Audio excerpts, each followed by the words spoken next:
Provimento número 45 de 2015 do CNJ.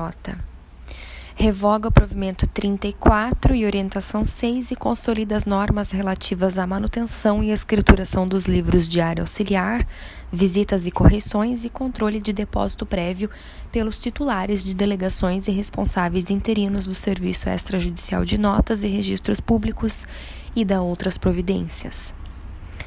Considerando o poder de fiscalização, a necessidade de aprimoramento e consolidação das normas relativas à escrituração dos livros administrativos obrigatórios mantidos pelos delegatários de serviços extrajudiciais, bem como por aqueles que, a qualquer título, respondam provisoriamente por tais serviços, e que a fiscalização da prestação de serviço extrajudicial de notas e registros públicos abrange a verificação de regular observância das obrigações tributárias a que estão sujeitos seus titulares e os responsáveis interinamente por delegações vagas, no que tange ao lançamento de valores que compõem a base de cálculo do IR e do ISS, inclusive, e considerando a obrigatoriedade de fiscalização da regular observância da limitação remuneratória dos responsáveis interinamente por delegações vagas de notas e de registros públicos, resolve.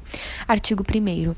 Os serviços notariais e de registros públicos prestados mediante delegação do poder público possuirão os seguintes livros administrativos, salvo aqueles previstos em lei especial: visitas e correções, diário auxiliar da receita e da despesa, controle de depósito prévio nos termos do artigo 4º deste provimento. Artigo 2º. Os livros previstos neste provimento serão abertos, numerados, autenticados e encerrados pelo delegatário, podendo utilizar-se para este fim processo mecânico de autenticação previamente aprovado pela autoridade judiciária competente na esfera estadual ou distrital. Parágrafo único.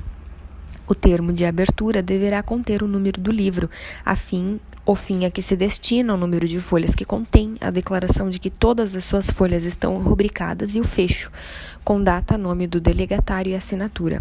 Artigo 3º. Com exceção do livro de visitas e correções, a responsabilidade pela escrituração dos livros referidos neste provimento é de responsabilidade direta do delegatário, ainda quando escriturado por seu preposto. Parágrafo único. O livro de visitas e correções será escriturado pelas competentes autoridades judiciárias fiscalizadoras e conterá 100 páginas, respondendo o delegatário pela guarda e integridade do conjunto de atos nele praticados. Artigo 4º. Os delegatários de unidades cujos serviços admitam o depósito prévio de emolumentos manterão um livro próprio especialmente aberto para o controle das importâncias recebidas a esse título.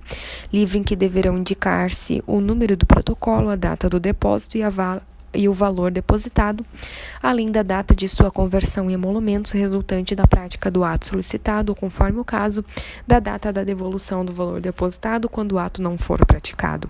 Parágrafo único. Considerando a natureza dinâmica do livro de controle de depósito prévio, poderá este ser escriturado apenas eletronicamente, a critério do delegatário, livro esse que será impresso, sempre que a autoridade judiciária competente assim o determinar, sem prejuízo da manutenção de cópia atualizada em sistema de backup ou outro método hábil para sua preservação. Artigo 5º. O livro diário auxiliar observará o modelo usual para a forma contábil e terá suas folhas divididas em colunas para anotação da data da discriminação da receita e da despesa, além do valor respectivo, devendo, quando impresso em folhas soltas, encadernar-se tão logo encerrado. Artigo 6º. A receita será lançada no livro diário auxiliar separadamente, por especialidade e de forma individualizada, no dia da prática do ato, ainda que o delegatário não tenha recebido os emolumentos, devendo discriminar-se sucintamente de modo a possibilitar-lhe identificação com a indicação, quando existente, do número do ato ou do livro e da folha em que praticado, ou ainda do protocolo. Parágrafo 1º. Para a finalidade prevista no caput, considera-se como dia da prática do ato da lavratura e encerramento do ato notarial para o serviço de notas, o do registro para os serviços de registros de imóveis, títulos e documentos e civil de pessoas jurídicas, o do registro para os atos não compensáveis no Registro Civil de Pessoas Naturais e para seus atos gratuitos, o do momento de recebimento do pagamento efetuado por fundo de reembolso de atos gratuitos e fundo de renda mínima. Parágrafo 2º. Nos estados em que o pagamento dos emolumentos para o serviço de protesto de título for diferido em virtude de previsão legal, será considerado como dia da prática do ato, da lavratura do termo de cancelamento, o do acatamento, do pedido de desistência e o do pagamento do título, se outra data não decorrer de norma estadual específica. Parágrafo 3º.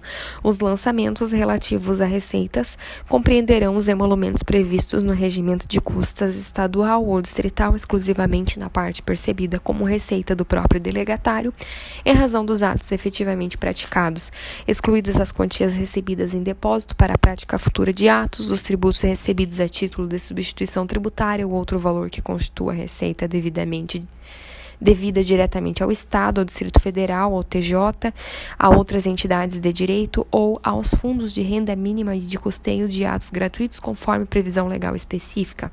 Artigo 7º. É vedada a prática de cobrança parcial ou de não cobrança de emolumentos, ressalvadas as hipóteses de isenção, não incidência ou diferimento previstas na legislação específica. Artigo 8º.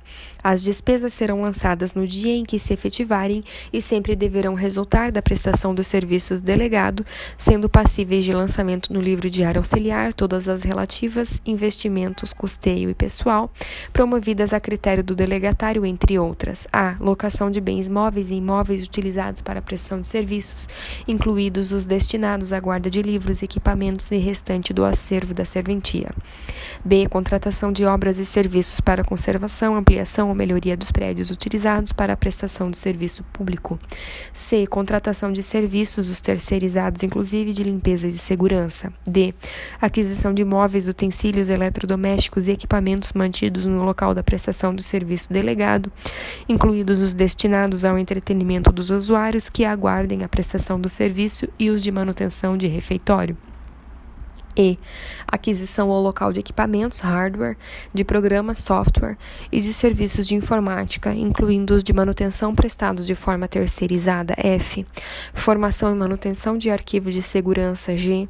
aquisição de materiais utilizados na prestação do serviço, incluídos os utilizados para a manutenção das instalações da serventia. H. plano individual ou coletivo de assistência médica e odontológica contratado com a entidade privada de saúde em favor dos prepostos e seus dependentes legais, assim como do titular da delegação e seus dependentes legais, caso se trate de plano coletivo em que também incluídos os prepostos do delegatário. I. despesas trabalhistas com prepostos, incluídos FGTS, vale alimentação, vale transporte, quaisquer outros valores que lhe integrem a remuneração, além das contribuições previdenciárias devidas ao Instituto Nacional do Seguro Social ou ao órgão previdenciário estadual. J. custeio de cursos de aperfeiçoamento técnico ou formação jurídica fornecidos aos prepostos ou em que regularmente inscrito o titular da delegação, desde que voltados exclusivamente ao aprimoramento dos conhecimentos jurídicos ou, em relação aos prepostos, à melhoria dos conhecimentos em sua área de atuação. K. o valor que for recolhido a título de ISS devido pela prestação de serviço extrajudicial, quando incidente sobre os emolumentos percebidos pelo delegatário. L. o valor de despesas com assessoria jurídica para a prestação do serviço extrajudicial. M. o valor de despesas com assessoria de engenharia para a regularização fundiária e a retificação do registro. Parágrafo único. Serão arquivados, na forma definida em lei ou em norma das Corregedorias Gerais de Justiça dos Estados e do Distrito Federal, todos os comprovantes de despesas efetuadas, incluindo os de retenção de imposto de renda pelo prazo mínimo de 5 anos, salvo quando houver expressa previsão de prazo maior. Artigo 9º. Ao final de cada mês, serão somadas em separado as receitas e as despesas da unidade do serviço extrajudicial com a apuração do saldo líquido positivo ou negativo do período. Artigo 10.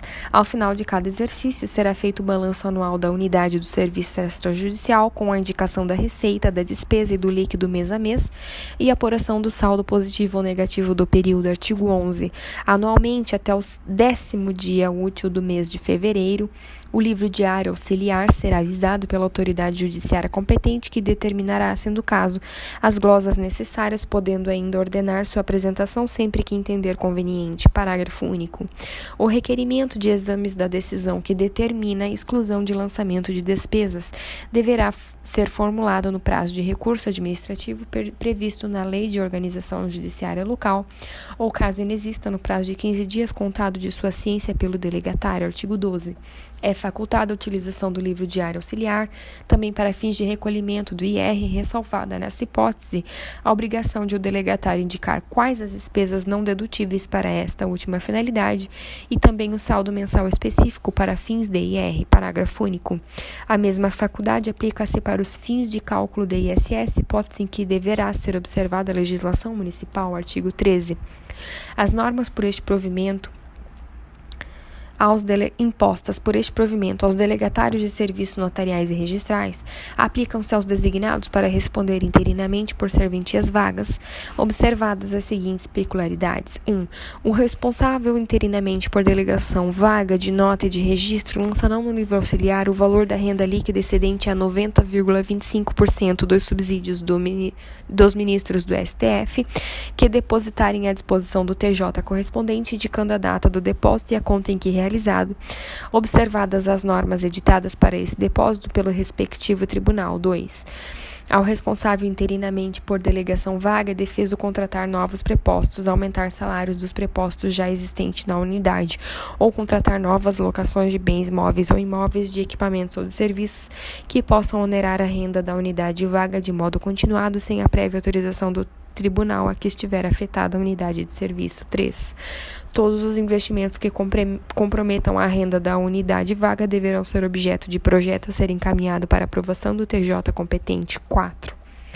Respeitado o disposto no inciso anterior, para apuração do valor excedente a 90,25% do subsídio dos ministros do STF, deve abater-se como despesa do responsável interinamente pela unidade vaga as previstas no artigo 8º deste provimento.